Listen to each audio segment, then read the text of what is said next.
What's this? New EFAP highlights video. Superman is bad. Very, very bad. James Gunn's Superman is the beginning of the new DCU, and it's off to a bad start. The boys discussed how it was, predictably, a terrible film.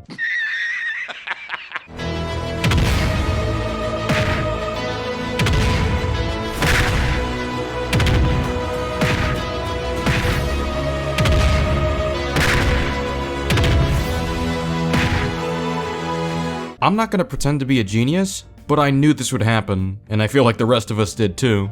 And I think there are a lot of disingenuous people online that just want to hate on the film. They don't want to make it better, right?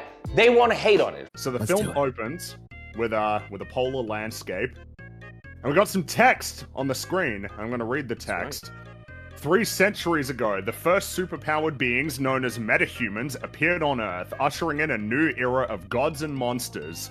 3 decades ago, an extraterrestrial baby was sent in a spacecraft to Earth and adopted by Kansas farmers. 3 years ago, the baby, now grown, announced himself as Superman, the most powerful metahuman of all. 3 weeks ago, Superman stopped the country of Boravia from invading Jahanpur, sparking controversy around the world. 3 hours ago, a metahuman called the Hammer of Boravia attacked Superman in the city of Metropolis. 3 minutes ago, Superman lost a battle for the first time. I'd say we're not off to a great start. All of this information is either stuff that will be revealed during the film, or is actually just superfluous. The 300 years line tells us the scale of metahuman history on Earth. It also informs the existence of the Fortress of Solitude. This helps us understand where this came from. Now, I agree that the other lines are either not important or can be understood from later parts of the film, but giving us an easy timeline to follow helps us focus on the main plot line, so we're not too busy trying to piece together the timeline while focusing on the plot details. I think this is actually helpful and done in a way that's engaging to read. The information goes from 300 years to 30 years to 3 years to 3 weeks, giving us that pattern to follow, adds a poetic element to the text, and makes this more engaging to read, as opposed to a generic description. But why tell me 300 years ago when the first super meta humans existed? How does in what way does this matter to the movie in any way at any point?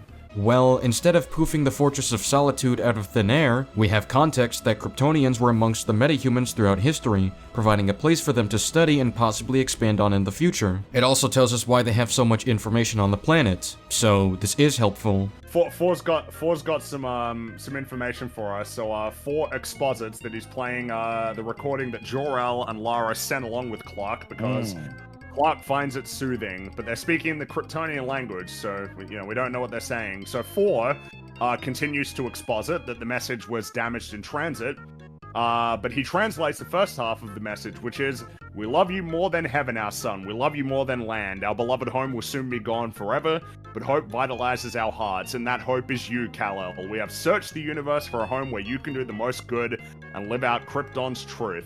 That place is Earth."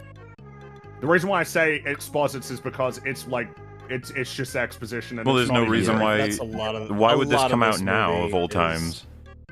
Like, because we're here to watch the movie. Aha! Yeah, that pops up a number of times in this movie where characters tell other characters information they clearly have already know, just for our sake, and it feels extremely transparent in that regard, and I don't like it. It really sucks me out of the immersion of the movie. I agree there are parts of the film where the exposition is unnatural, but you're wrong here. 4 explicitly says, "Meet 12, she's new," and 4 tells them that Clark finds the message soothing. 4 tells 12 that the message was damaged to explain where the rest went. 4 is bringing a newer robot up to speed, which gives an in-universe justification for the way he's explaining this, so that the audience can also be brought up to speed. If they didn't establish that, you'd be right, but they did, so you're wrong. The only possible explanation for it is, and that there is a problem with this one obviously, that the reason they have 12 introduced as being new is that 12 is supposed to be the audience surrogate for this scene and this scene only. This is actually being exposited for the benefit of 12,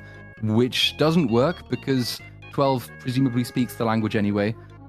because 4 obviously does, because they've translated it. So They're would have robots, no need yeah. for a translation in that particular way. Also, robots, do they really need to play Just the message make in it order with to get the knowledge. information? 4 isn't translating this just for 12 to understand. Clark wants to hear the message in English, so he's demonstrating the routine when he translates the message to Clark. So they basically explain, yeah, yellow sun, that's gonna heal him right up, and it's like, yeah, I guess so that people know yellow sun, that's what Superman gets his powers from. Yellow sun. Well, they're explaining it Blah. as if, it's as if Yeah. that's something we need to know. And Not everyone who watches this movie will know about prior Superman media, and it's not uncommon for someone to inform you of a medical practice, even if you've heard of it before, such as informing you of cough medicine. I've had bad coughs many times before, but I've still been told, here's some cough medicine, or here's some chicken soup. And Lex gives commands to the Hammer, who re-engages Superman, and he starts ordering his goons to input specific commands.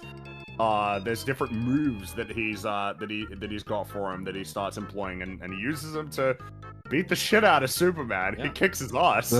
But Fringy, how could you possibly know that without a character telling you that's what's happening in Well, exposition? hey, look, yeah, Fringy, you have to tell us. that's a fair point. So yeah, Superman gets the shit kicked out of him, and as Lex is celebrating, one of his goons says, "It's like he knows Superman's every move before he makes it," which and this remark prompts 2 other goons to exposit. He does.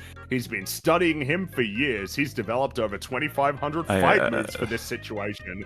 This is all dialogue from the movie. I was face palming Wow, already. boss. I was like, God damn it! You told me something I didn't need to know because I already knew it twice. Yeah, there's some moments where I'll play a clip of what they say and simply agree with what they have to say, and maybe I'll add something if I have anything to say. If they mention nitpicks that I don't care to discuss, then I'll probably just skip it. Not saying that they're inherently wrong for talking about small issues, but I'd rather focus on the more significant points. Yeah, he also is getting his ass kicked in a way that I already didn't understand. It's like, I don't care how many moves Lex has, he's commanding them in real time.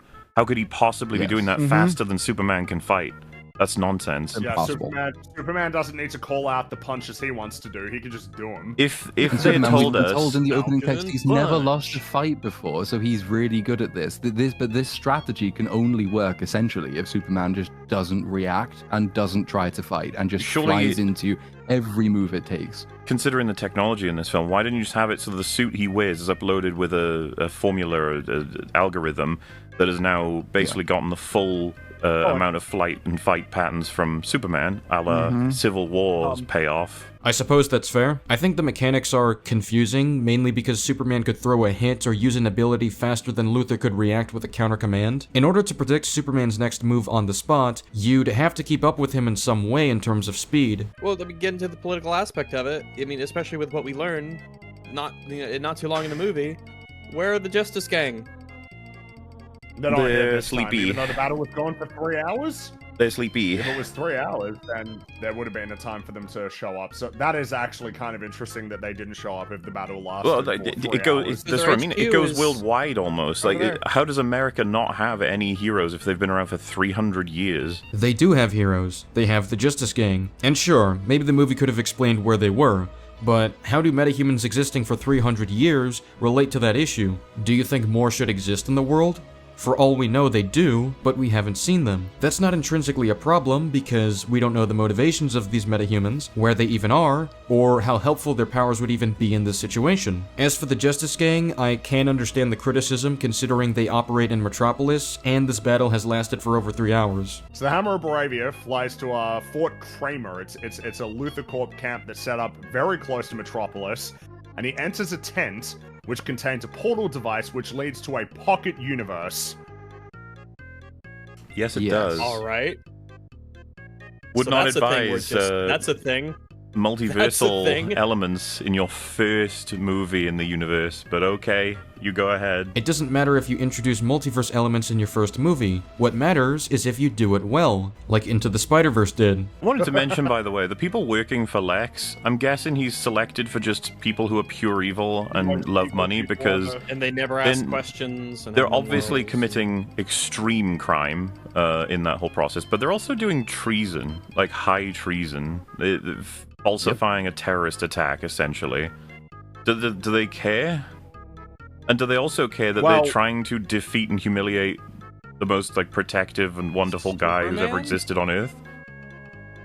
Yeah, because we don't get a reason why they hate him, but they seem to be completely and enthusiastically on board with except Lex's for like evil one or two plan. of them. They don't care if they kill Superman if it's to their benefit. Why is that so crazy? And it's not like Superman is the only being that can protect the Earth either. Setting aside the Justice Gang, they literally have a clone of Superman. So what are you even talking about? And you'll notice that they stop cooperating with Lex when his plans actually do start to affect them. Am I the only one who did the reading? There's one guy Yeah. with the glasses might emerge as being, but not very strongly or meaningfully. So, Yeah, you know. but what it takes to get him to be like, hey, actually, Lex, I don't know if it's a good idea to This is blow what I up the mean, White like- House." And then he just Yeah, that makes complete sense. They do deals with Lex until it starts harming them.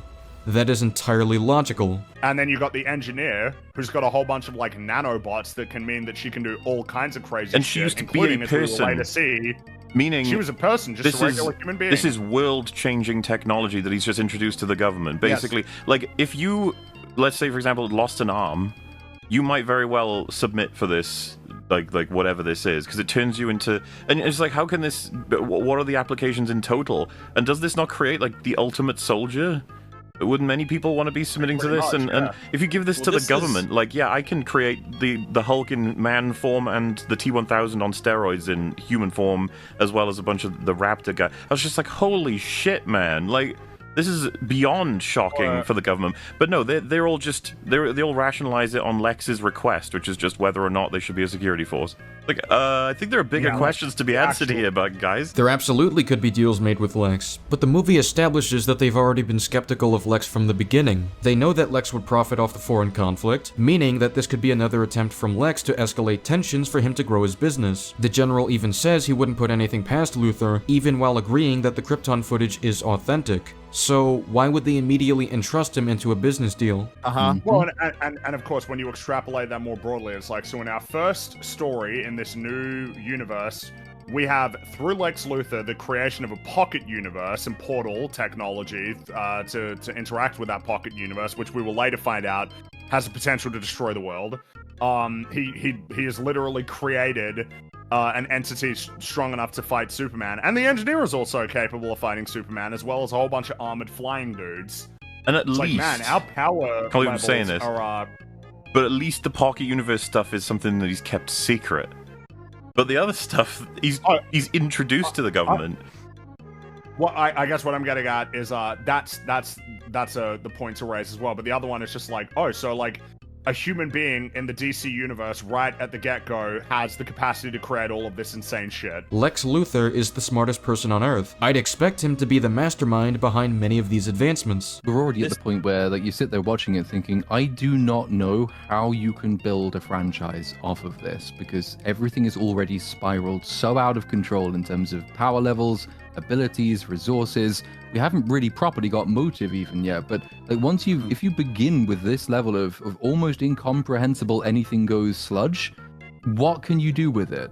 Like, how can I take Lex's limitations seriously when he seems to have unlimited power and his only limitation is that he's a fucking moron? How does Lex Luthor being smart enough to create a wide variety of advancements make it a broken foundation to build anything from? You can't accept limitations for his character just because of this? I thought we figured this out with Tony Stark. Despite him being responsible for many advancements, you can't just assume he could do anything without limits. The same applies to Lex. It's like, what did you do to this woman? It's like, oh, just basically replaced all of his cells with nanites. It's like, what?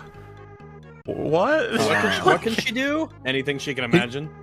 Did you make more of them? Nope. Will you make more of them? I don't see why not. Because two of I feel them like would Lex probably do a Luthor- lot better against Superman. Sure, it would certainly help him considering that Superman isn't the only metahuman out there, and he does have metahuman friends. And in a world where metahumans are growing, it definitely makes sense for Lex to further expand his arsenal.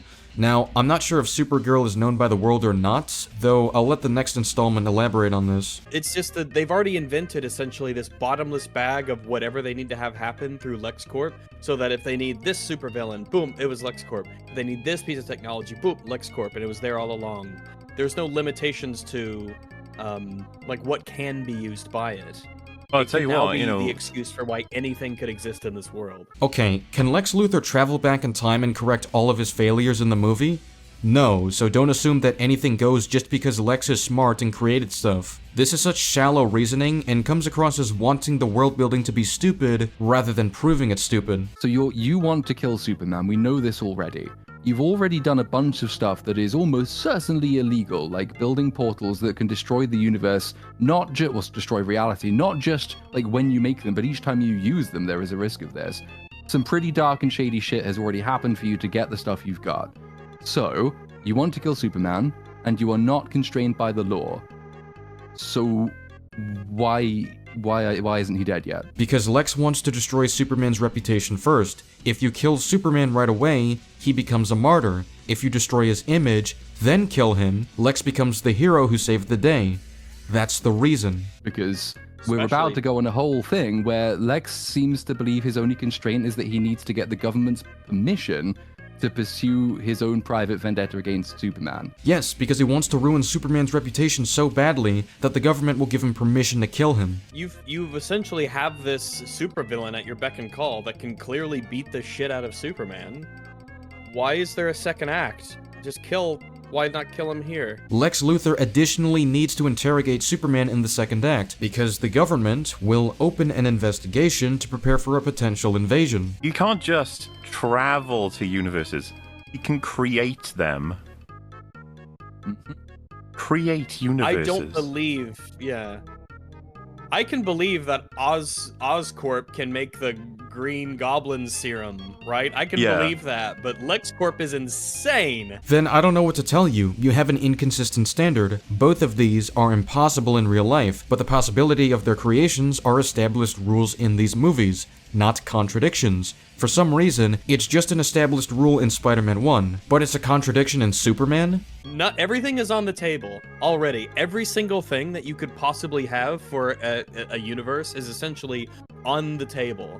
Nothing at this point going forward will be like unbelievable in the sense of how it could exist in the world, and that's a problem. LexCorp can just do anything. Okay, you see what I'm talking about? Stuff like this is exactly why I'm calling this the worst Superman review. There's no good faith when making criticisms like this. You're just complaining that things exist, then reframing it to make it seem like no restrictions exist. They don't want to make it better, right? They want to hate on it. The craziest thing is we've got all these different avenues for him to succeed, but one of them could just be, hey, Superman. He's like, yeah. He's like, I'd like to speak to you. You see this big portal-looking device? I just need to show you something in here. It's fucking crazy. Walk in, then walk out and close it and be like, bye. And Superman can't do shit. Yep. If you just be lost forever in a universe that Lex created, and that he never needs to open that door again. That's it. You're forgetting that Lex needs to use the pocket dimension for his own experiments and imprisonments, and before you say that Lex could just create another pocket dimension, you're forgetting that the Big Bang had to be recreated through a collider to do this. This in itself can risk the fabric of reality. Mr. Terrific even mentions that you risk the fabric of reality every time you cross the dimensional barrier. Lex is willing to take risks to benefit his goals, but they have to be calculated risks. So if you want to criticize Lex Luthor's plan, give me a better one that actually achieves what he wants. And there's no, like, no one ever says, well, what if we just ask him to come and talk to us? Can we just say, like, hey, Superman, could you just come and talk to us? Why is the only option to arrest Not even him? like Why can't they just say, hey, you can come down so we can have a chat? Yeah, it's like, Pretty sure he not would've even come in. antagonistically. He just, hey, we're the government. Can we talk? Just, let's have a chat so we understand where we're at and everything's on the same page. Just, could you come in? The only reason the film gives is that it's not worth the risk, but then again, I can't see the risk of simply asking Superman questions. The General brings up optics and the failure to contain him, but neither of those are serious risks if you just try to have a talk with him. So, fair enough then. And he gets a little bit, he doesn't quite know how to maneuver through that, but then just says that he stopped a war, to which Lois says maybe, and Clark reasserts that he did stop a war, and all without causing any casualties. And then Lois asks him if he interacted with Gurkos, the president of Bravia, and Clark quietly points out that he told Lois that in confidence, that they had an interaction. And so she turns off the recording and reminds Clark he's on the record. And there's already a little bit of a problem sort of arising for Clark. He wonders if Lois would have asked him that if she didn't know what he shared with her in private. So it's like, ooh, a little bit of friction there. It's like already, I feel like at this point you'd be like, dude, it's a bad idea. You should probably stop now. All right, like this is feel not like you're going grilling well me a bit. already. Yeah. So it's a bad idea to do the interview because of one mishap that they could easily discuss? I feel like if they stopped the interview there, that would be questionable, because this is not hard to talk out and the tensions aren't high right now. There needs to be some kind of build-up before they decide they have to stop. And since I'm getting the suspicion that you wanted to hate this movie, I think you would have criticized it if it happened either way. As much as I like the idea that Lois, through sort of being an investigative journalist and good at her job, that she can actually find pieces of whatever Superman has as his sort of POV, little holes in it or contradictions or things that he hasn't accounted for. It doesn't take very long, and the questions that actually get us to the controversy seem to be ones that he should absolutely have answers to, or at least expect to be asked questions on. It's really weird because he's obviously aware of online chatter, it bothers him or whatever. It's like, you haven't seen any of the basic questions, like, what do you think is going to happen with the government? What do you think about the fact that you've, you know, gone up against the world leader and told them to stop doing certain things as just a guy? Obviously an alien guy, too. Like, these are the level 1 questions. They're not even complicated. And for some reason, he's already getting, like, flustered about, like, what do you mean? What? Instead It's just like, Just have him be. So first of all, just because comments like this exist online doesn't mean Clark has read all of them. And even if he does, he could dismiss them very quickly as unfair assessments and move on with his day. Quite often, people will avoid looking at negative or toxically motivated comments on social media because it only takes a toll on their mental state. And seeing how defensive Clark is of his actions, I don't think he'd be interested in scrolling through internet hate. I think this actually speaks to the strength of the characterization of Clark. He can be beaten or tossed around by the biggest threats ever and not even be fazed by it. But because of his big heart and desire for kindness and good, he can be very sensitive to words. So seeing himself unprepared to deal with such scrutiny is just a reinforcement of his flaws as a character. How is that a bad thing? I would Just have him be prefer... firm. Just be Yeah, like, we have really strong, really firm, and almost seemingly practiced answers because he knows how to deal with these questions, but then Lois digs deeper and finds something that he's actually pretty weak on. I would like that scene. Okay, great. I'm so happy that you thought of a scene that you would like better. However, the scene we got still works just fine, as it stays true to Clark's established character flaws in this movie. Well, considering that he is a journalist, so he knows the game too.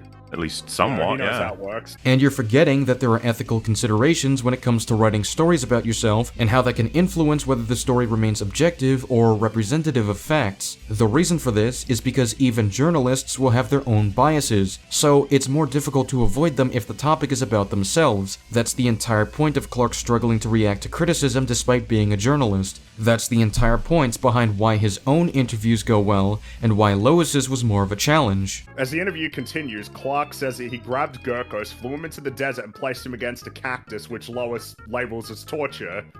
And Clark is, like, not ready for that. He very awkwardly defends himself, like, oh, they're only little, like, bobs and everything. But then he says, that he told Gurkos he'd have to answer to Superman directly if he invaded Jaranpur again, and Lois asks Clark what he meant by that. And then he kind of defensively says, oh, you know, all it means is we'd have to have a more serious conversation. And it is kind of awkward. It's like, you do realize how this looks, man. Like, yeah, what does that mean? Like, you have to answer to threaten me the world directly. leader to Which is decide like, whether or not this they is- commit to Yeah. war. It's huge. I don't know Yeah. why Yeah, he and seems to I like feel he seems to think it's nothing almost. Or he's downplaying this to avoid raising the tensions more than he needs to, and to avoid potential misconceptions about his intent. he just needs to, like, his character, I feel, would be better served if he just Chad yesed it and said, yes, I will not tolerate one nation attacking another unprovoked and starting a war where thousands or millions might even perish. He literally does that in the movie. Did you watch it? My actions? I stopped a war. Not maybe. I did. Am I the only one who did the reading? Like, That's he gonna is be a theme. fundamentally, like, not ready for this, which is strange. Yeah. It is odd. And maybe the better part would be like, well, so what's the problem? It's like, well, maybe there's not a problem necessarily. Like, even if you were to concede that, but like, why not have him be better prepared? This may not be a problem, but why not have him better prepared? Is this a serious question? Guys, this character flaw may make sense in the story, but why not just have the character be better? They don't want to make it better, right? They want to hate on it. And also, Which- Lois oh, yeah. would have a vested interest, like, emotionally and romantically with him to make sure that he's prepared for it. Superman gave her the idea. She believes he's ready for it if he's literally asking to do it. Also, Lois doesn't want to prepare him so easily. She is trying to challenge him. You guys have all made like really great points, and all of this also would have been helped with a little bit of something showing, like, you're trying to establish, like, Clark just lost his first, or Superman just lost his first fight, and now he's starting for the first time in this 3 years since he's been out as Superman, starting to get resistance, and this is all new to him. If there was some kind of establishment, like how that 3 years went, like, was it just like everything he did was perfect, everything he did was right, and this is the first time we're seeing him get any kind of blowback for anything he's done? That would have helped. Well, and you can have it. It's only really implied that he's popular and people like him. Yeah. And there hasn't been any real issues until now. That's the implication. That's the implication, but there's an implication and an assumption at this point, because we haven't established. We just said he lost his first fight. That's it. That's not an assumption. Lex literally says that Superman has been getting less and less popular due to his recent actions. This directly answers your question about if this is the first time Superman gets blowback for anything he's done. Am I the only one who did the reading? And ask him a really tough question, like, if the Hammer of Baravia truly is the man he claims he is any damage that he's committed to as a result of your actions your responsibility in any way, shape, or form? Do you take accountability for the fact that he is reacting to your actions? And did you anticipate anything like that? You care? You know, just you can trap him with all these kinds of questions, which is the format of the conversation. He's just trapped with easy questions, as far as I'm concerned. They're not easy questions for Clark. Sure, she could get around to those questions, but the flow of the conversation keeps getting interrupted. That's the problem here. Clark feels that the fact that people were going to die should be enough to justify his actions, so he's quick to lose patience when that seemingly isn't enough for Lois. So now it's getting more adversarial. Like, it's not, though, in the sense that it's not more interesting to me, though, because the idea there's like, hey, Lois, you and I agree that country and its leadership are bad. Like, this is... Clark, are you retarded? Like, who cares? That's not... Whether or not a particular country is seen as the bad guy in any given conflict, we're talking about the consequences of your actions. Except, Lois just brought up that the Baravian government is justifying their actions by saying they're freeing Jehemporians from a tyrannical regime. This is the basis for criticizing Superman for threatening their leader. Superman is defending this by pointing out that they're not well-intentioned at all. He's justifying his actions, and they do talk about the potential consequences of his actions. People were going to die. And then where's the line for where you stop? And what happens when you get all kinds of reactions? And what happens to the government? Like, all the interesting questions are sort of thrown aside a second there, because Clark is like, but good versus evil. And it's like, listen, I love and respect your principles about that, but the whole context of this conversation is the geopolitical conversation that happens as a result of your actions. So, good versus evil is like... You understand? Like, that's kind of useless here. Especially talking to somebody who he believes agrees with him on it already.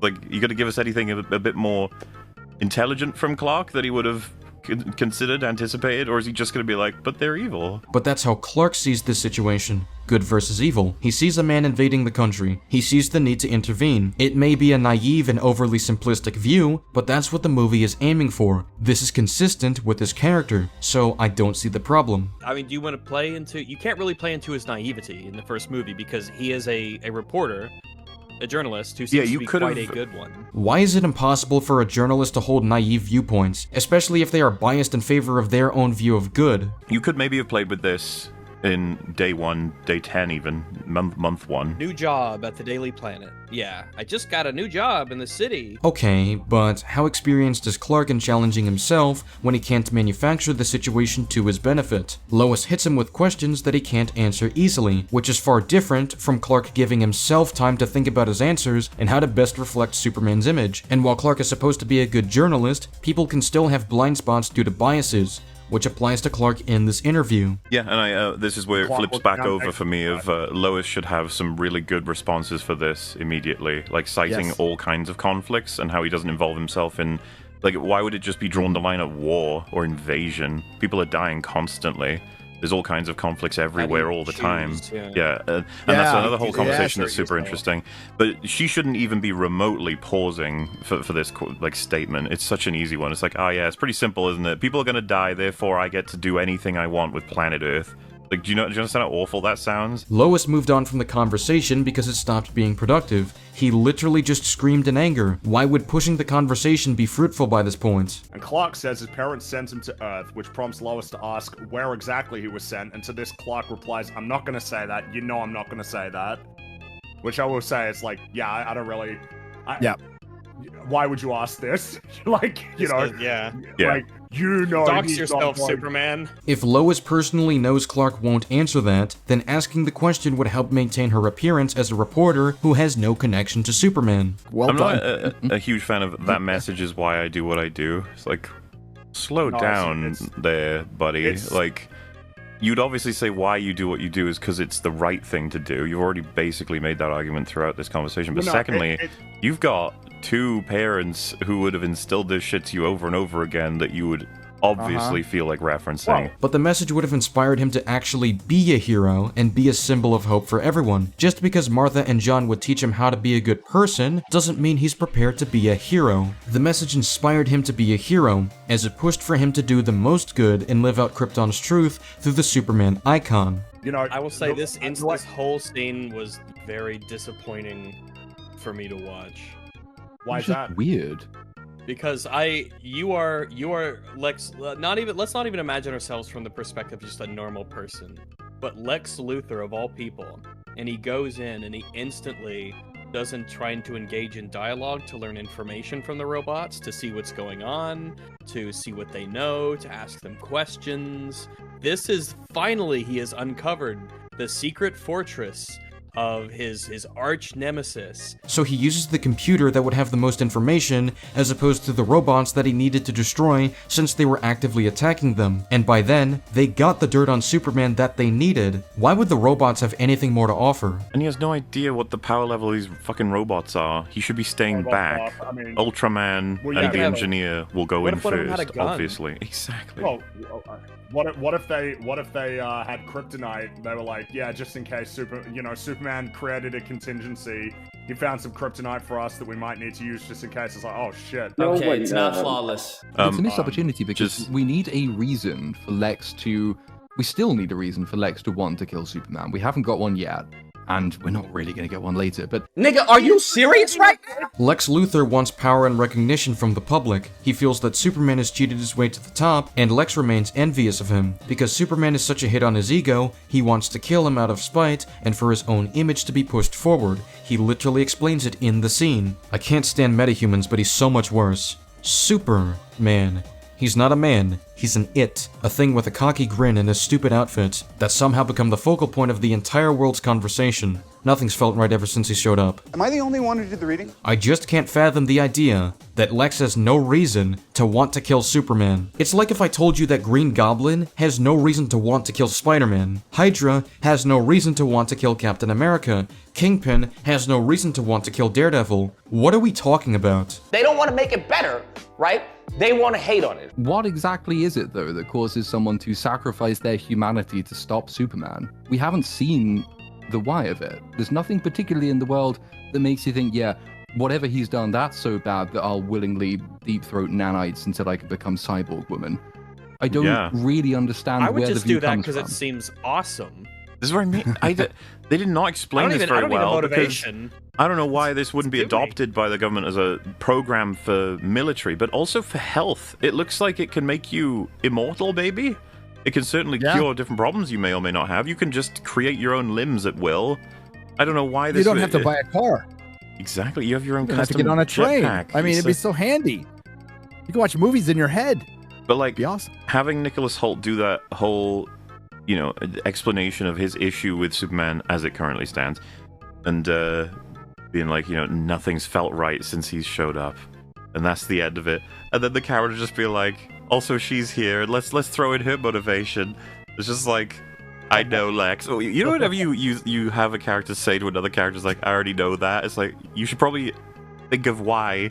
Yeah, every time. Like, Exactly. and then I've sacrificed my own this is humanity for to us. help get rid of it. Is like Platoon says, it's just like, you what? Like, that's what that does. And why though? Why? All we know about Superman is he's a nice person helping people. Why do you hate him? It's like same reason as Lex. Like, okay. I don't know why she would have the same reason as Lex, though, because Lex's reason is kind of specific and unique.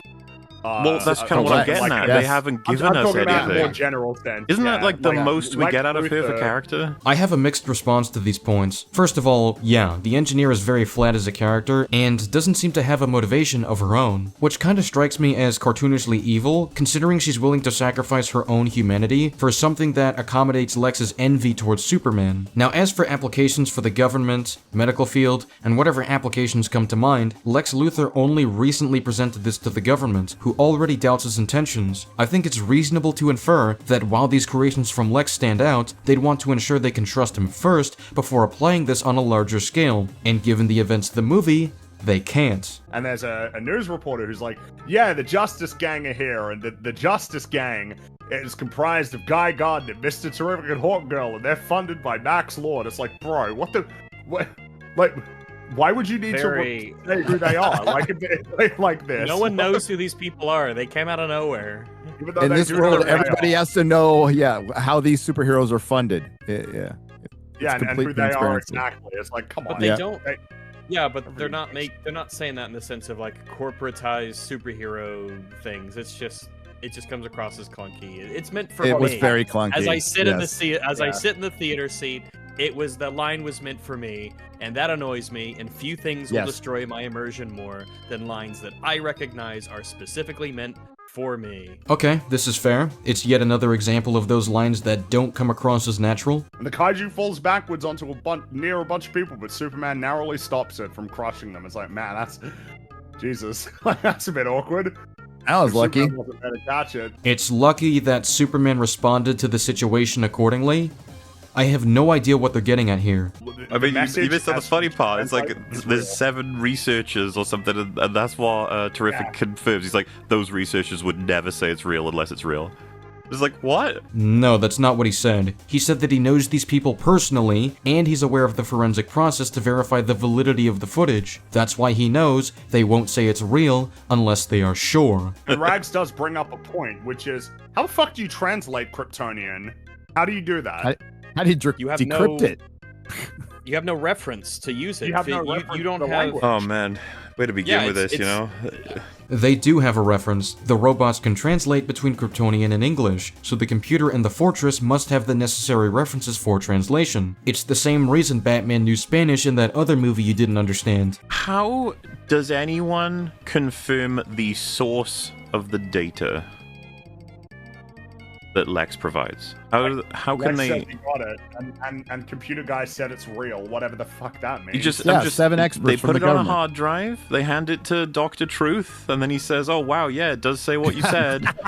And it's like, okay, but where did it come from? And it's like, well, Lex handed me this, and he promises me that it is from Superman's computer, so I trust him. And it's like, what the hell? Why? Lex explicitly stated that he can prove that Superman has a hidden HQ that violates 12 international treaties. The HQ has his logo on it. When entering the computer, it would likely have files or footage of Superman alongside any form of activity logs, which regular computers have. How is it hard to prove that Superman owns this fortress? Not to mention that it utilizes alien technology that can't be found on the periodic table, which aligns with Superman's transparency on being an alien. Any reasonable person would put 2 and 2 together. But then the second half begins playing. Jor-El says, the people there are simple and profoundly confused, weak of mind and spirit and body, lord over the planet as the last son of Krypton. Lara continues, dispatch of anyone unwilling or unable to serve you. Take as many wives as you can, so your genes and Krypton's might and legacy will live on. Jor-El concludes, do us proud, rule without mercy. This definitely earns the classic emote, doesn't it? Yes. Okay, I guess this is what we're doing. You gotta show them, Molly. You gotta show them the emote. You can. Definitely having this feeling in the cinema. Because, well, in the cinema, I was thinking, oh, well, this obviously isn't true. This is just a Lex Luthor plot. Obviously, this isn't actually what the message is. This is a bunch of horseshit that Lex Luthor has cooked up. Yeah. Not only is it real, but Superman's core arc, which we can talk about later, relies on it being real. Yep. Yep. Yes, Jor-El a is lot of evil. like a lot of crazy, unbelievable shit already in the movie, but this, I mean, Don't it let me miss ranks that one. very near the top of the list of what the fuck, like what, what? No, No, no, no. Yeah, because This you were is just immediately bizarre. logging in writer brain. When you'd be like, okay, if you needed to create conflict here with something Jor-El said, why wouldn't you have made it interpretable? Why does it need to be interpretable to create conflict? It opposes what Superman stands for, and the world is led to believe that Superman isn't who they thought he was. That is creating conflict. Or more so focused on aggression with, like, anyone. You know, you can maybe stick with the thing as, like, anyone who opposes you, wipe them out sort of thing. That can play into his geopolitical aspect, but the starter harem, like, why? I like how they're not even making any substantive points and they're just complaining that it is the way that it is. Jor-El is evil in this universe. Get over it. You guys are the same people that respond to MCU Spider-Man criticism by mocking people who criticize the changes to the source material. And yet when this movie does something different, you just complain about its mere existence and don't make substantive points. So it's presented as this little hook later on, but it's also presented as a joke. Where is it presented as a joke? But honestly, I wouldn't have done this in the first place. I'm kind No. of like, fuck this. Oh, we're trying to do I something just- different. Okay. Oh, boy, did ya. You really did. And now we have to, from the last 3 Supermans in the last 20 years, we have, do you want a stalker Superman? One that'll let his father get sucked up in a tornado, or one where Jor-El is evil? Take your pick. They all suck. Dude, it All reminds 3 me- of them suck. I want to add on to the irony of this exchange right here. They literally had a debate with Nerdrotic, defending Homecoming from him making adaptation arguments. And what's happening right now? Nerdrotic is making adaptation arguments, and they're agreeing with it. It's so blatantly hypocritical. This is a Disney version of Spider-Man. It's a Disney XD version of Spider-Man, and that's so that's a built-up resentment. I'm going to admit that from, and nobody's going to be able to talk me out of that, by the way, because you fundamentally change the character. It's the same problem I have with Star Trek. You fundamentally change something; it's not that thing anymore.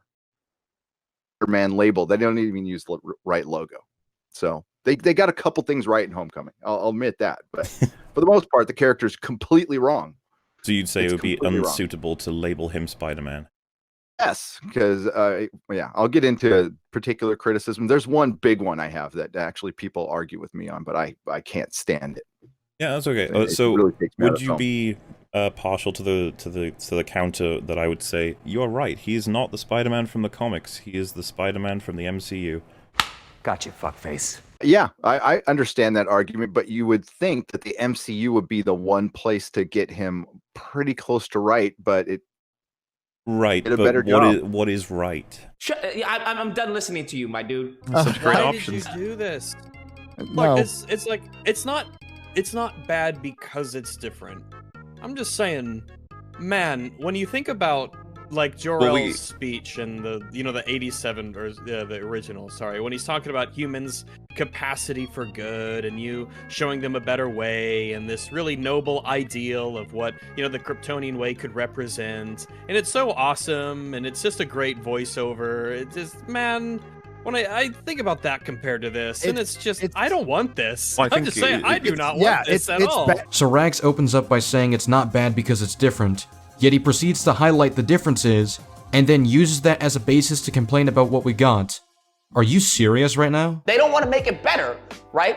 They want to hate on it. It's bad because it's fucking bad. You guys didn't make a single argument for why it's bad. You're literally just saying it's bad because it's bad. You are like relaunching the DC universe, and we are like, hey, they really made a point to pass it out to the people who saw this earlier to say this feels like it leapt off the pages of a comic book. This is a comic book movie. We're going to embrace our roots. We're going to embrace DC. Oh, by the way, Jor-El's evil. That's fucking terrible. It's a horrible decision. Adaptation arguments are fine against this movie, but they're bad when you make them against MCU Spider-Man.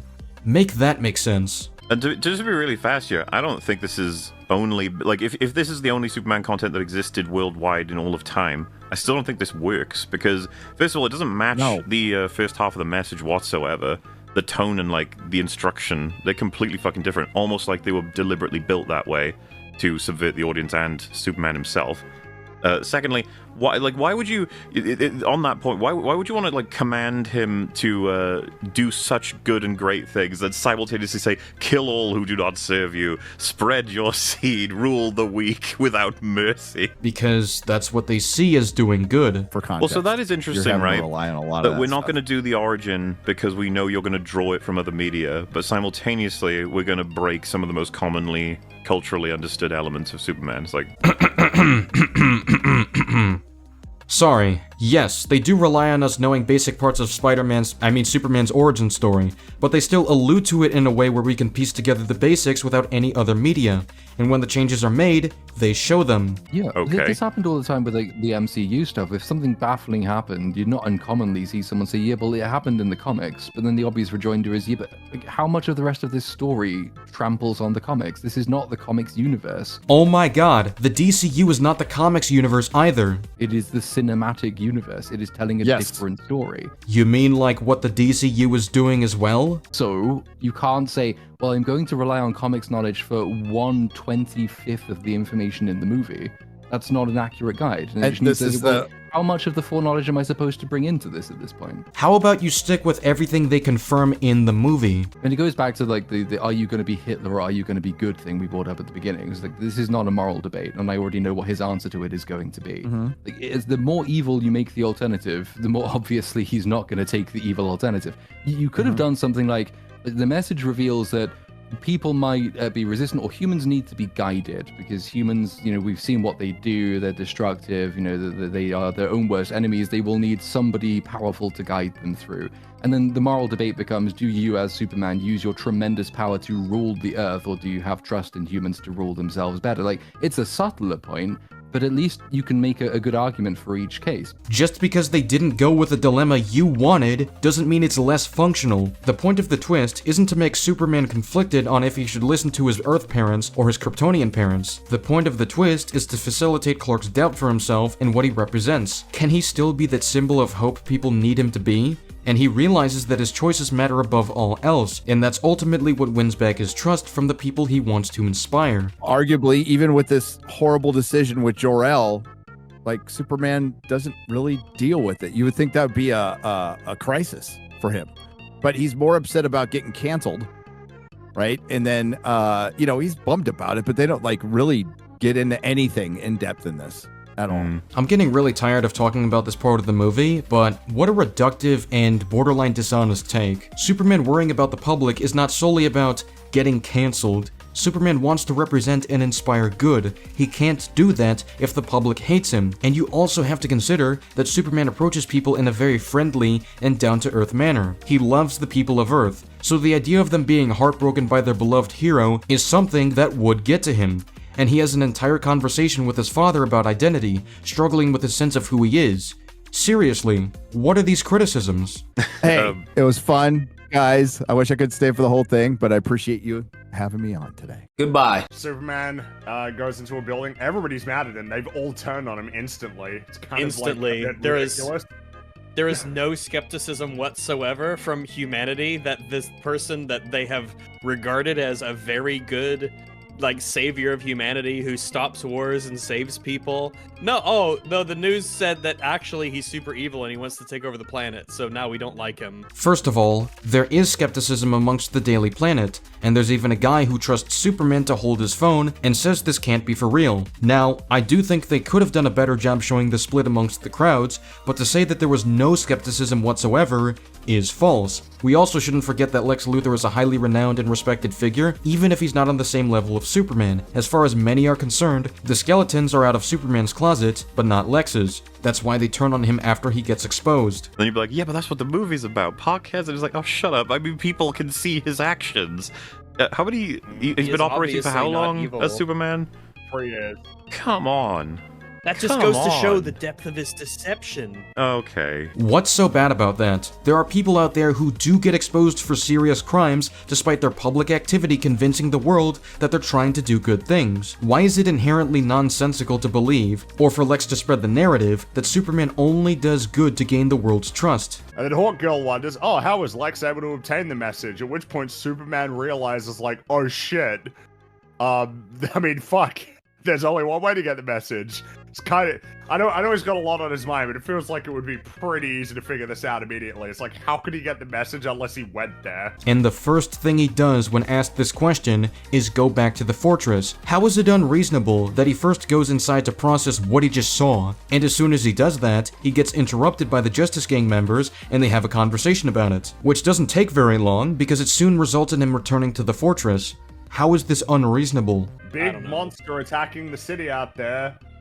And Superman's like, oh, don't worry, Justice Gang have got it. It's like, yeah, it's just a dimensional imp. They're fine. That's I don't because we know how.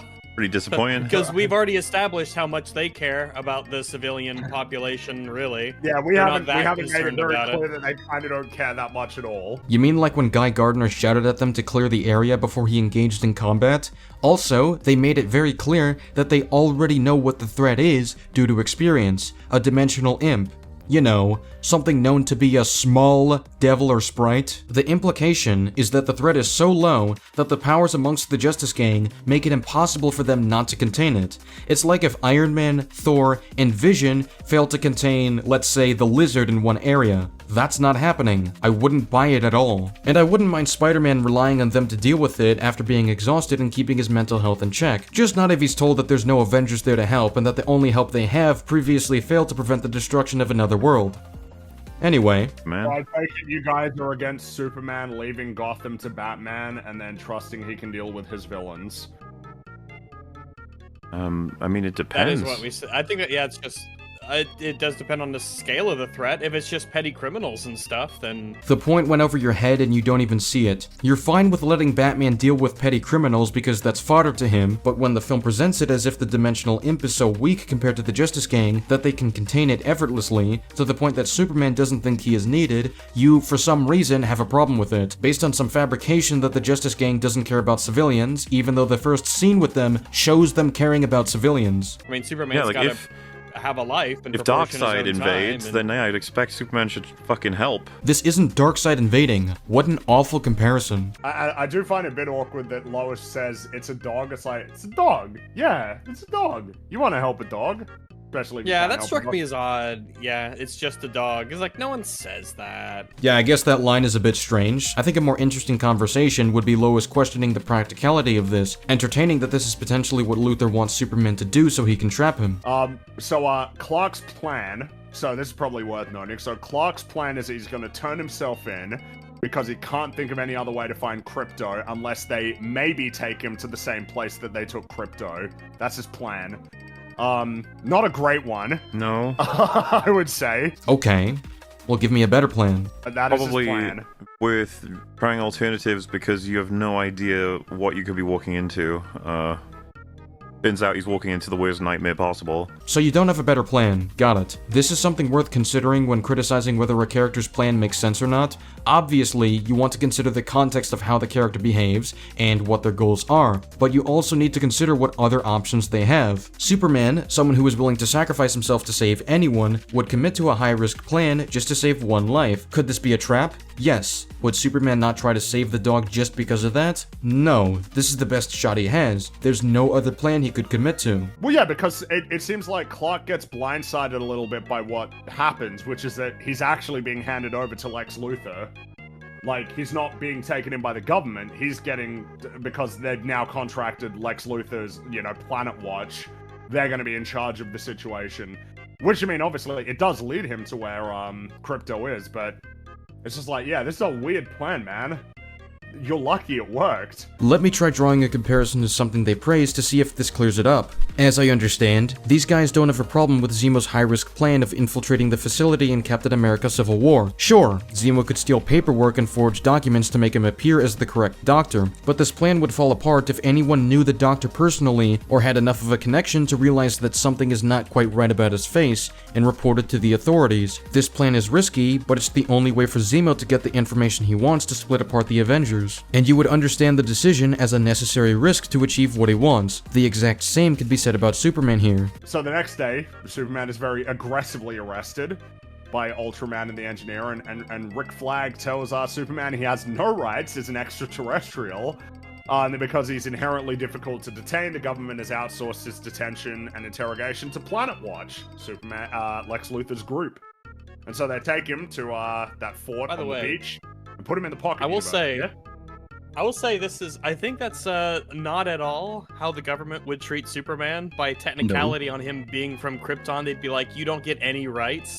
It's like, no, that is not what they would say. Let's be real here. I don't see the problem with the government being against human rights for someone who is different. Our history has shown that people were willing to do that. There's no What, way does they'd this be like, logic yeah, apply to other metahumans that have, I guess, ambiguous or complicated, aspects of their being? The other metahumans aren't aliens. it doesn't even matter to say whether or not they know if he's a citizen or not. It just wouldn't apply. He's clearly a thinking agent. He's a being. He's a biological organism. He's a person who's been operating in this world. Probably has the normal He's also human saved identity that he countless goes lives by. for 3 years. Yeah, I feel like that would earn him a bit of credit here. This is after he was discredited by Lex, and the government was led to believe he was a threat. This was an excuse they gave, considering there aren't written laws about aliens by this point. They probably looked the other way for this until they perceived him as an actual threat. It kind Or of bothers I me about guess Rick Flag not. Sr. It's like, is he like a bad guy?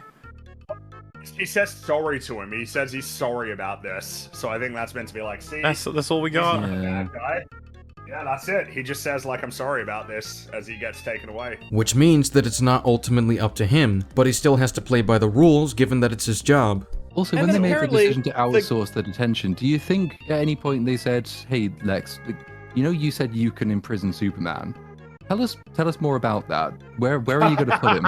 We're gonna send some people to watch this happening. We're not just gonna literally have no government That's overwatch insane. whatsoever on what you do. This is nuts. There are no government officials here. There's no representatives of the government. It's literally all Planet Watch 100%. Yeah, this is a fair point. Even if they knew Lex had the kryptonite, there's no reason this can't be brought over to Belle Reve or something. And I'm not sure we can conclude that they know about it, since if they did, they would have had it on standby while arresting him. The government is just like, yeah, he'll take care of Superman. We don't have to worry about anything. It's fine. This is fine. We'll just let Lex take care of it. We trust him that much. They already said that they don't trust him, like the people at the Pentagon. They all made it clear that they don't trust him, that he has ulterior motives, clearly. Well, they brought up the investments in Baravia, right? Like the amount That's of right. like arms Yeah. and selling them cut price, and then lo and behold, Superman involves himself in Baravia, and it's like, well, okay, I can put those two pieces of information together, and I'm not an elected politician. Maybe that's why. But even so, I think they should be asking a few questions. Like, yeah, you seem suspiciously out to get this guy who's intervened in a country you're invested in. Also, you have this group of super people from somewhere. How did you get those? And then you say you can imprison a super person. Can we at least check the facility to make sure that you're not going to do anything illegal there? Because there's a moral hazard component that comes into it. But no, none of these things occur to them. I included this bit so they have the chance to elaborate a bit more on why this is a problem. Essentially, that they've established a level of distrust for Lex and specific reasons for it. And he gets put in a cell with Metamorpho, and is greeted by Lex, who starts to show him around the pocket universe. And Lex explains that he recreated the Big Bang with a Mega Collider, tearing a tiny hole between the two universal fabrics. That's how he created the pocket universe. I don't know what any of that I'm means, sure. but All right. yeah, I'm sure, sure he he can do did. that. I don't see the problem, but keep moaning, I guess. From the moment she starts investigating his shady dealings, it takes her maybe half an hour to put together a really damning indictment. But he's done loads of shady shit before, and it's just that no one has ever paid any attention to what he's doing, even though it's quite obviously evil, just because it wasn't time for the movie to have done that yet. Well, considering the events are more pressing and relevant at the time of this movie's plot, I imagine further investigations would be done now, and even then, Lois doesn't find anything concrete. They can't progress with anything concrete until they snatch evidence from Eve. But realistically, if she'd been looking into a man who recreated the Big Bang from the beginning of the film, then probably Lex's crime empire would have collapsed under its own weight already. With what evidence? How do you talk couldn't about just something like actually have this people- when everybody is going to immediately be like, it's funny, it's a funny meme, it's funny, and you're like, hey, oh, it's in a story with a man who commits certain actions for pragmatic reasons. He's got mind-controlled monkeys activating accounts on fucking every social media space you could imagine, all poised to simply bring down Superman. So the first question you might have is, why the fuck are you using mind-controlled monkeys? Because they get the job done? So you're taking it a little bit more seriously. It's like, so you've cracked animal mind control? Yes. You've cracked animal mind control, but you have to read instructions to the Hammer of Baravia over a radio. Spamming the same thing over and over again doesn't require much instructions. Ultraman is capable of doing things on his own that don't require much instructions, such as flipping the light switch after Luthor snaps his fingers, walking through a pocket dimension and taking his mask off, or restraining Superman. He did all of this without the drones. The verbal commands are for more complex and specific moves that aren't easy to just tell someone to do. And then I think it stops being as funny when you realize, oh, this is James Gunn being mad at people who've been shitting on him excessively. Exactly. This is and then big mad. You step a little further and you're like, no. oh, the monkeys are Snyder fans. I get it. Yep. I gotcha. So pretty stupid. You just got $200 million or whatever to make a superhero movie, and you're like putting in a fucking joke that's a jab at randos on the internet. And this is what I mean. It's This is like the She-Hulk. This is what She-Hulk. It tunes me the fuck out. I'm just like, oh man, I was looking for a film or a story. I wasn't looking for your own personal therapy session, man. I like how they're just assuming this shit onto James Gunn instead of reading it in basic good faith and realizing that the joke is about the absurdity of the situation and internet hate culture. This has nothing to do with therapy or whatever. And when I see stuff like this, like the cells and everything, like, where do they poop? We do see seats in the cells that could be toilets, but they're just closed right now. On one hand, I can understand him not knowing the answer so easily. On the other hand, I don't think telling us where people take a shit is that important of a detail to emphasize. They want to make clear that all of these people are personally slighted Lex in some way, shape, or form, including girlfriends. And so he captures them all here because he's like, haha, you can all suffer indefinitely and I get my petty revenge. Any detective worth their salt would have noticed that loads of people have been going missing, and they all have a personal connection to Lex. Lex says most of these cells are for political agitators, rented out by their respective governments. Some of them are for personal reasons, who Eve states includes all of his ex-girlfriends, but this doesn't prove Lex did anything. It at most prompts suspicion, but it leads to nothing concrete.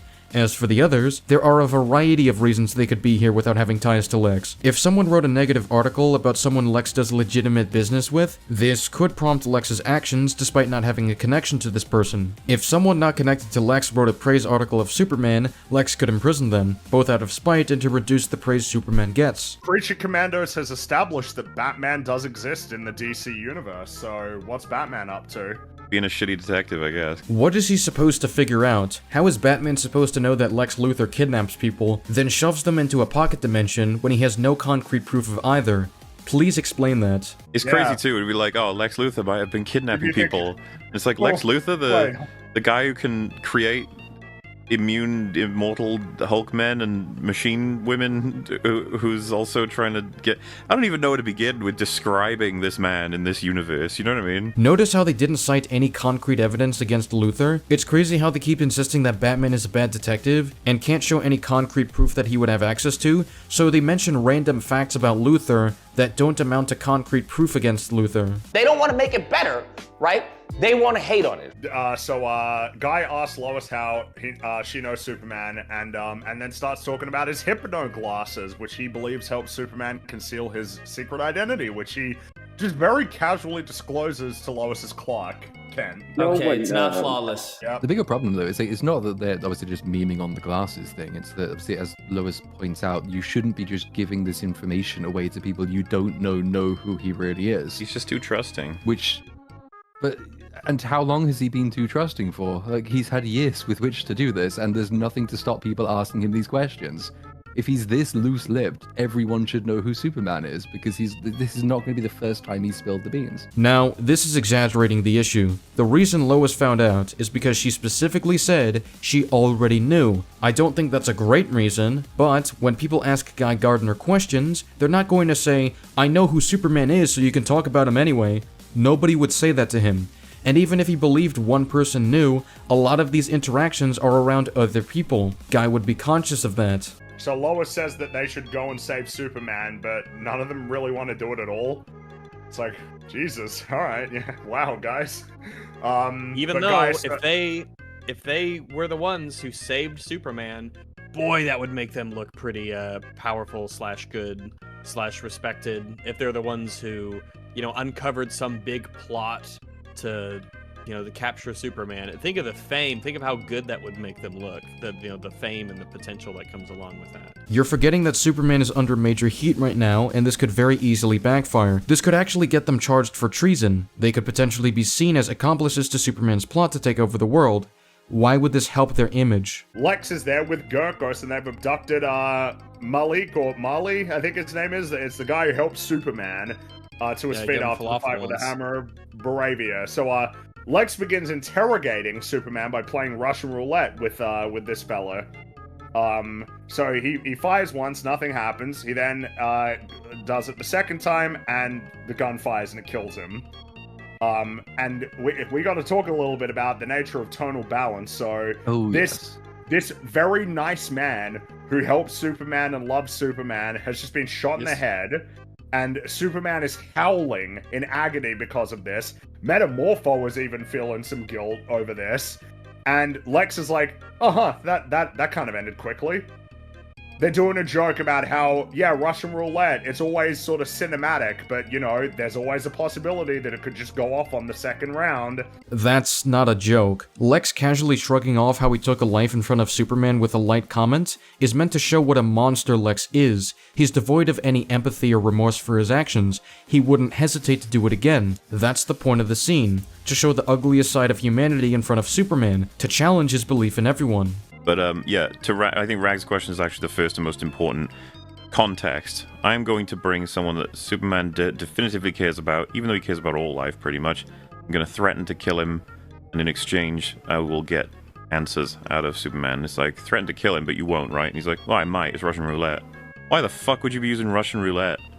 That's like the stupidest mode of torture. Is it? Because there are plenty of examples Lex can go after, which honestly would accelerate the process of questioning. If more and more people die, Superman will become more inclined to speak up.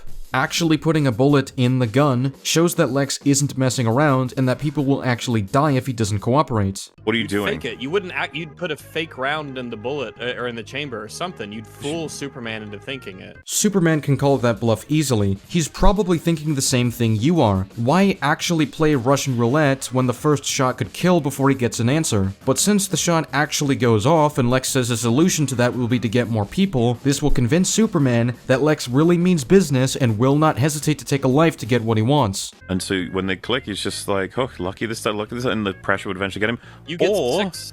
You do what a smart person would do and actually torture the guy, not kill him.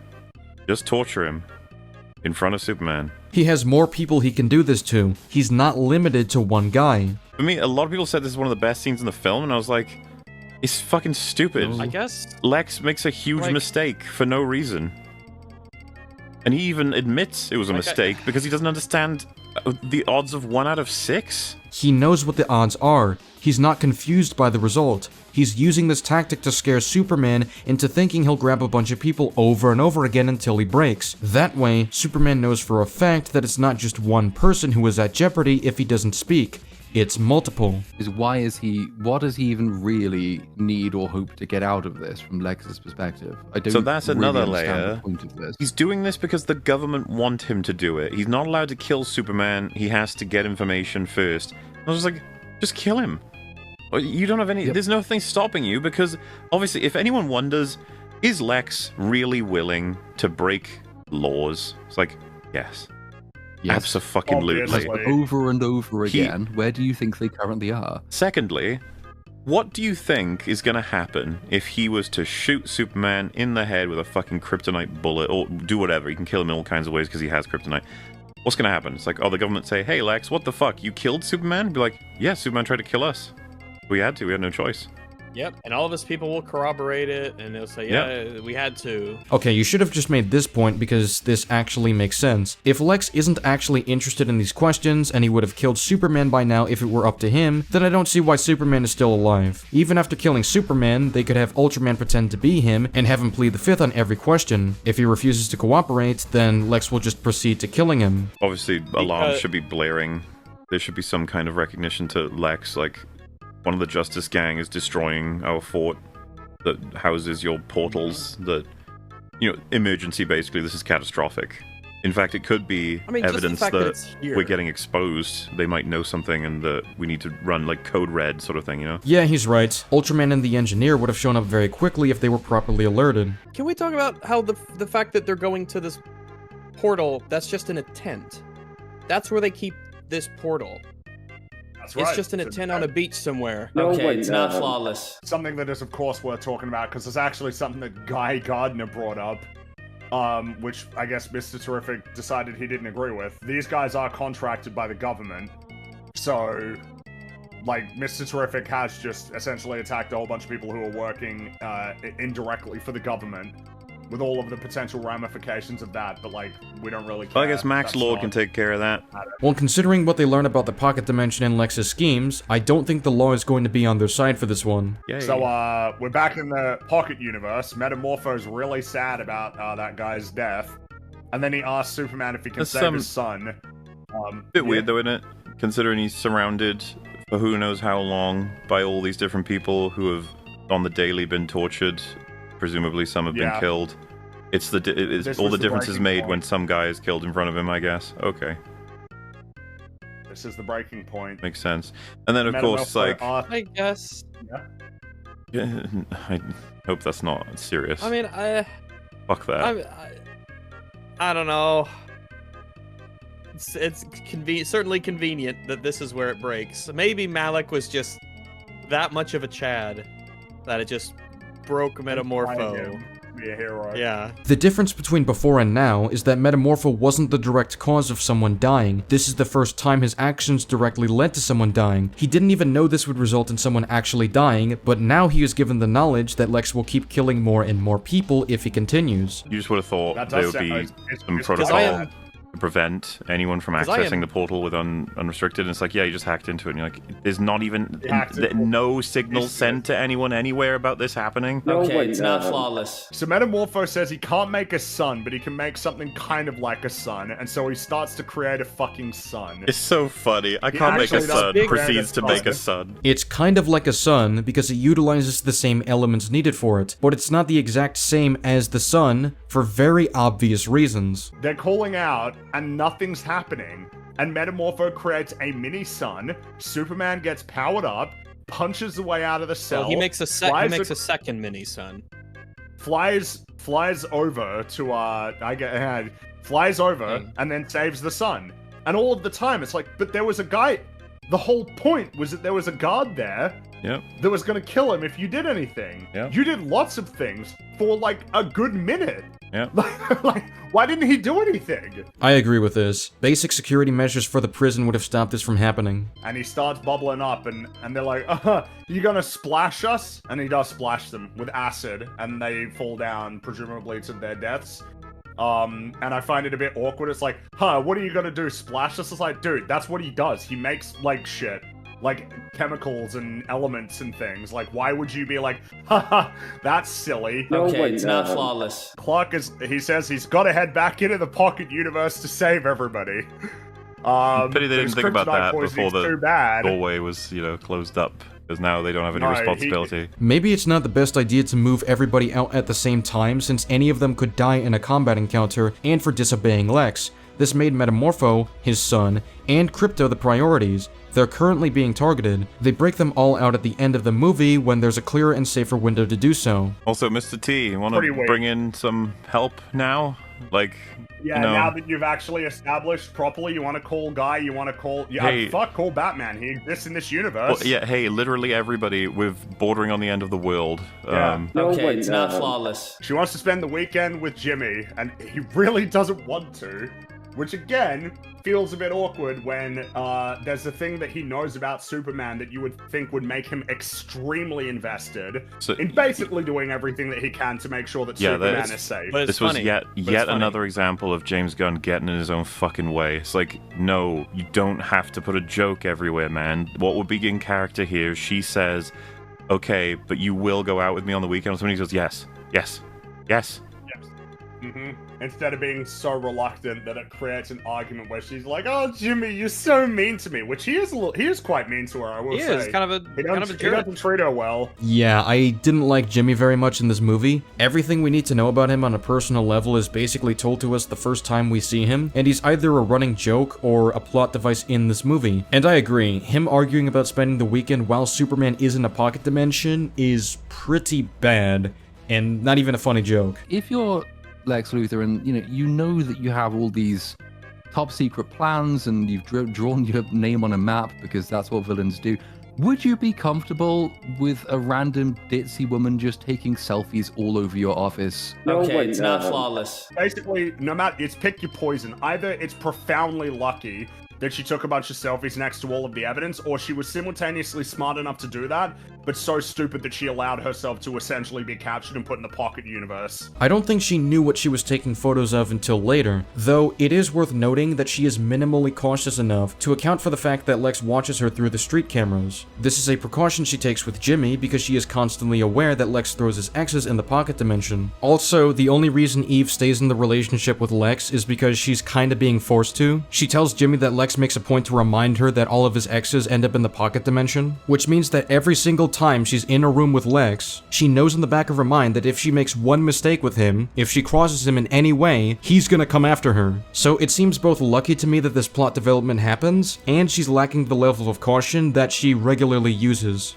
Lex intends to tear the fabric of reality apart to lure Superman back to Metropolis. And so he activates the portal, and the Earth begins to split in half. I know where this is going, and I completely agree. Almost destroying the world is unnecessary if Lex can use Ultraman to draw out Superman like he did at the start of the film. The best 30 seconds of movie, and I was hard struck by where the fuck have these characters been this whole film, man? Yes.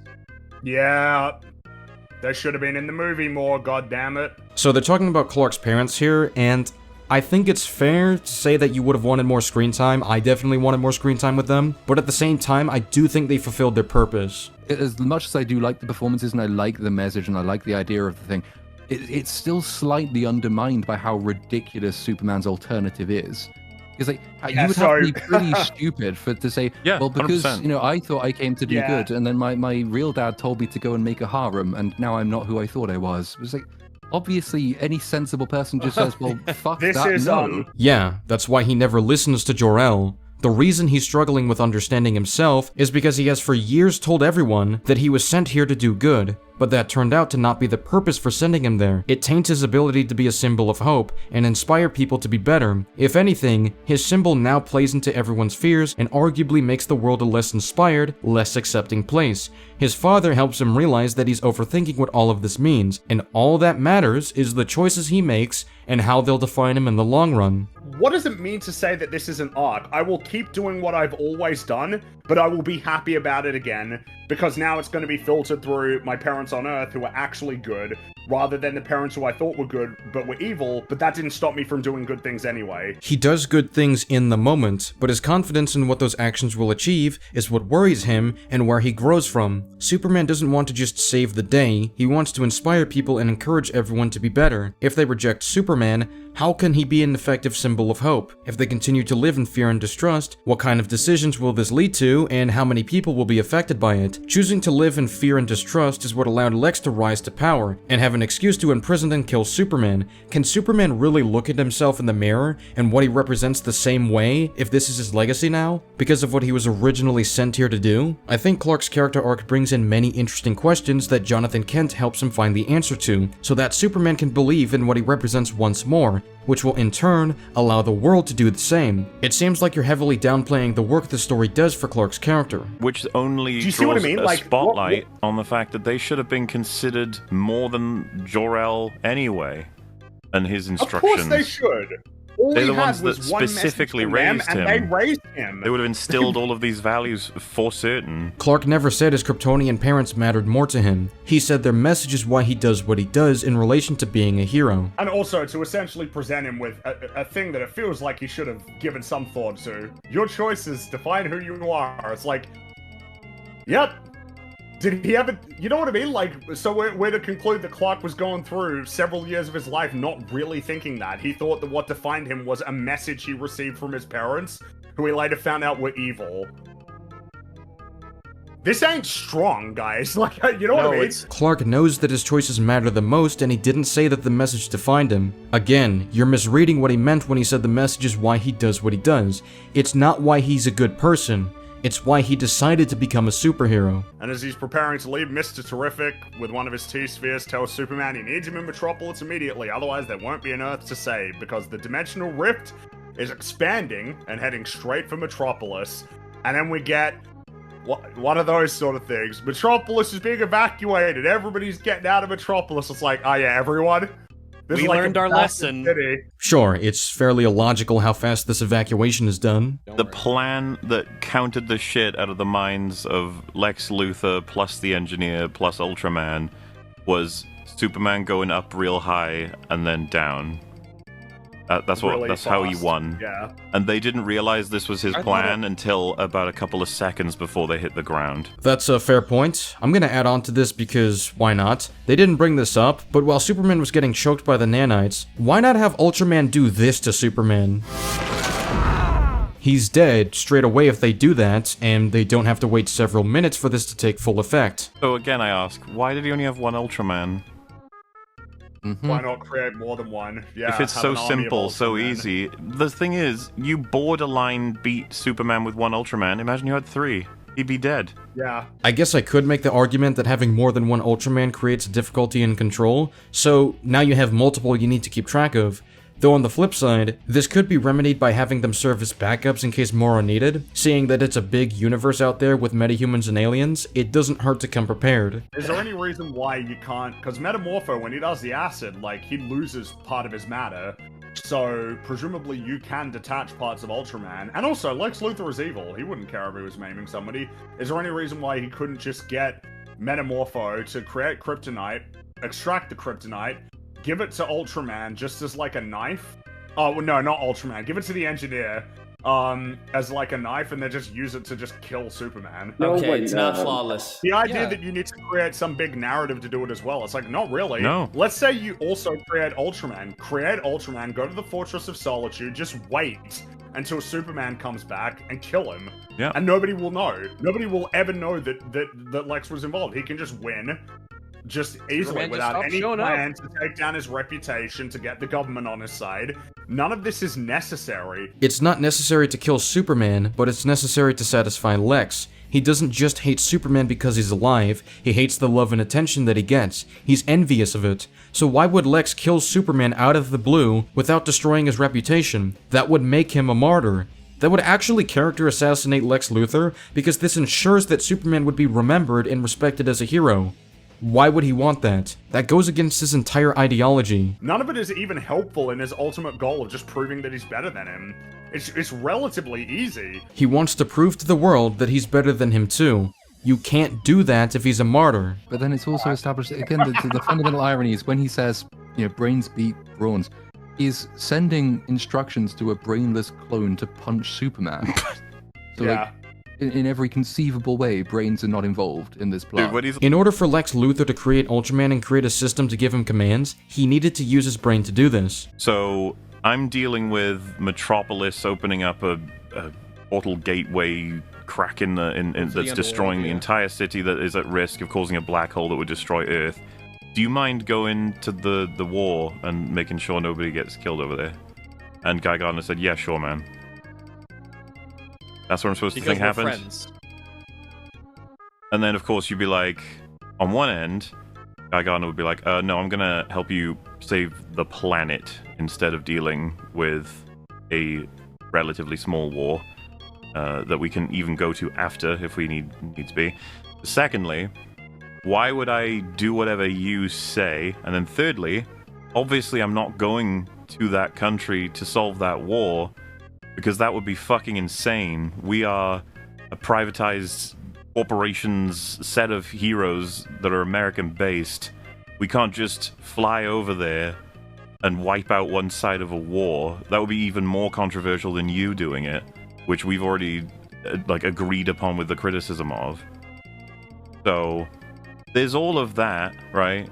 The logistics of it not really making sense, and then all the characters not having the values that would push them into these directions. I can definitely agree that the turn was rushed. They did make an explicit point about the Justice Gang not wanting to get involved in political conflict, and if Superman or Terrific make any mistake or fall short in any way, this could mean the end of the world. So we definitely needed to see more to justify why their perspective would change. Then there's the theme damage.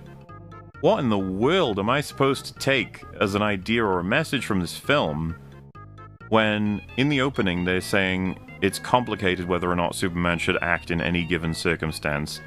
And what is the response to the question of should he do it if it's going to potentially cause things to get even worse? And should he act unilaterally when, you know, like, is it his place to do so? And how does he decide which lives to save and which lives to potentially endanger in order to commit to whatever he wants? It seems to me the response from the film is maybe Superman shouldn't do it, but instead powerful, privatized superheroes should instead. Who are much less responsible with civilian casualties and are notably less moral. I was in this baffled. instance. They should be the ones to do it. When they were showing Hawkgirl execute this foreign leader and they're ending the war with the Justice Gang as like we did it. We figured it out. It's like, what do you mean? This is even worse. This is even more of a problem. I thought the film wanted to have that more complicated conversation. Like in Civil War? Not Civil War from Alex Garland, Civil War from the MCU, where it's like, yeah, I know you are fully convinced that all you need is the right intentions, but like there are consequences to your actions, Superman. And it's like, oh yes, well, in that case, I'll just send a bunch of other people to do it. I don't think this is Superman's ideal solution, because he doesn't kill. He only did this because the world was about to get sucked into a black hole. But I do agree it's weird that the movie is really celebratory about this, since it's implied that Superman's interference is naive but well-intentioned, and it's going to be far worse when you have the Justice Gang actually killing soldiers and the foreign leader. As far as the political conflict, I can only see that side of things getting worse, and there's never a moment where Superman calls this out, or a moment for the audience to feel a sense of dread for what may come about from this decision. So I can understand how this results in very confused messaging, and I think the best way to move forward with it is to make this a bigger deal in subsequent projects. Show us that this does have consequences, and make it clear that Superman doesn't stand by this behavior. While I think the presentation of this payoff feels a little weird, it could be part of Gunn's plan. We'll have to see. There is no... we know so little about the Justice Gang and why they would want to do it. Okay, it's not flawless. Where's the discussion where Superman has to convince the Justice Gang to be more heroic? You know, to maybe care about these things, or we start to see that maybe Guy Gardner's a softy underneath all, you know, his exterior. It's more callous, or something, you know, like the things you would sort of expect to well, like happen, his fear of like political recourse is like Superman can just be like, okay, we'll then deal with that when it happens, but right now people are dying, you know, that kind of thing. It's like, that never happens. Yeah. Okay, and that's totally fair. See, feedback like this is more constructive and sounds like they want to make the movie better, and not to just hate on it. If there were more of this in the stream, that'd be great. But as shown earlier, it seems like at times they are so determined to declare something is bad for reasons they can't fully substantiate, and they just force it in, which makes it sound like they want to hate it, even if that's not the case. I don't get it. I'm getting such mixed signals here. Also, Your abilities are I don't basically know, guys. How are we all feeling about just the villain basically explaining his motivation? I was about to say in plain terms, but as has been pointed out, it's a very wordy speech. But I mean, I don't know, man. Are we all just like chill with like this being a thing? Like, yeah, let's have the villain explain his motivation just openly. Like this. Not that there is necessarily a fundamental problem with characters plainly stating their beliefs. But like, what are we doing here? This is him doing his evil exposition. Well, it goes beyond just explaining his motivations. Superman tells him that his flaw is his envy, which of course tells us the core trait that pushes Lex to make his decisions. But what they don't explicitly tell you is how Lex grapples with that, how he convinces himself and others that his envy is actually a positive. We have to read into the implications of what he says to understand this. Lex outlines that great strengths illuminate our weaknesses, and that his envy makes him a shining hope for humanity. It's that his envy envy for those at the top pushes Lex to evolve humanity. That's how he outlines his motivations, not just by saying he's jealous of Superman. We're given more dimension for Lex's character by seeing how he explains his motivations and how it adds more complexity to his worldview than simply being envious. So, that's his motivation. Does this not get a little confused with, first of all, the things the Platoon has mentioned, where Lex is borderline a god, can create Supermen and kill Supermen at will, and universes, but also, he's just first-hand witnessed all of the shit that Superman's gone through. I don't understand that you'd be like, you have not had to work for anything, or like had to, you know what I mean? It's like you'd think Lex would have had to at least consider at this point. It's like, oh, I guess he's suffered. Lex being dishonest and unfair to Superman isn't out of character. In his eyes, being gifted his powers is enough to say he didn't have to work for the status he reached. I suppose an interesting thing is that, is there any reason why he doesn't harbor this resentment to any of the other metahumans that exist? He literally says, I can't stand the metahumans, but he's so much worse. What I didn't like about it was Superman's just letting him do all of this. He's not stopping Ultraman at all.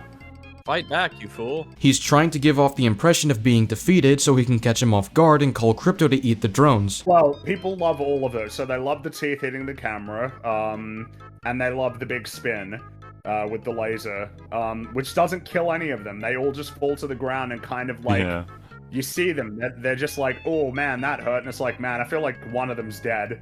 All they gotta do is land on their neck, and that's game over. My point is that I don't feel Superman is making much of an effort to make sure that these people don't die. I suppose that's fair, specifically on how falling on their neck would probably kill them. And so Superman dislocates his arm and tosses Ultraman into a falling bus, which sends Ultraman tumbling into the black hole. And I can't help but think, well, if he's a Kryptonian, wouldn't he just break the bus? Yes. Why would the bus trap him? Why wouldn't he just break it? Okay, it's not flawless. But, like, Ultraman is strong enough to pin him. Ultraman's got 2 arms and a whole body on one of Superman's arms. And Superman can't move it unless he dislocates it. My brain's melting. Okay, it's not flawless. I screw up all the time, but that is being human. And that is my greatest strength. And someday, I hope for the sake of the world, you understand that it's yours too. I felt like it's all well and good, but didn't feel like this would be what he has to say when personally facing Lex after what Lex did the last time they were together. What, shooting an innocent dog in the prison? Just executing that guy, yeah. Like, to give him this sort of, like, it's, you know, this is the right thing, Lex, and one day hopefully you'll make it there, as opposed to letting him feel a little bit emotionally compromised. You know, you don't have to make him go nuts or anything, but him being very furious with Lex, I think, would be appropriate, especially since this is the end of the film. I feel it takes a great amount of strength to look at your worst enemy, knowing the horrors he has committed, and tell him that if he understood their shared humanity, he could change this world for the better. Superman is someone we're meant to believe is of high moral character. He doesn't even think about killing Lex after what he's done. He strongly believes in hope for a better world, and I think his speech is meant to be a testament of that strength. And in order to have any chance of changing Lex for the better, he needs to understand their shared humanity and start looking at what connects them instead of dividing them. I fail to see how it's out of character for Clark to have the courage to approach Lex this way after they've basically won and the stress of saving the day is already relieved, especially since Clark has grown a better understanding of himself and has become at peace with who he is, while he was in more disarray earlier in the film. But he gets stopped by Crypto, who mauls him horribly, and I feel like the only way this can be described is just a worse version of the Hulk-Loki payoff joke in Avengers. It's basically the same principle of villains about to give speech, then essentially kind of like close to, you know, basically like not a super intelligent entity just beats the shit out of them. Yeah, but it's a little bit awkwardly placed because Luthor is about to offer his conflicting ideology to Superman face to face, and it's like, nah. See, look, like he just gets beaten by a dog. What a loser, right? And it's like, I don't know. This might be the time to actually like let him sort of provide his counter Well, you argument. can, just do it rather after than just cutting it off if you got it, and beating because him up. Yeah, I agree with this. This moment would have had more of an emotional punch if we stayed focused on the conversation. In The Avengers, the joke wasn't placed during an emotional moment. It was a lighthearted portion of the fight, where Loki gets outsmarted by Hawkeye and grows desperate when the Hulk has him cornered. This would be out of place if this joke were to say, interrupt Thor and Loki's conversation at Stark Tower, where that was entirely taken seriously, and the emotion of the moment was given the proper punch it needed. A journalist just says, like, yeah, Superman is redeemed, basically. Superman is awesome.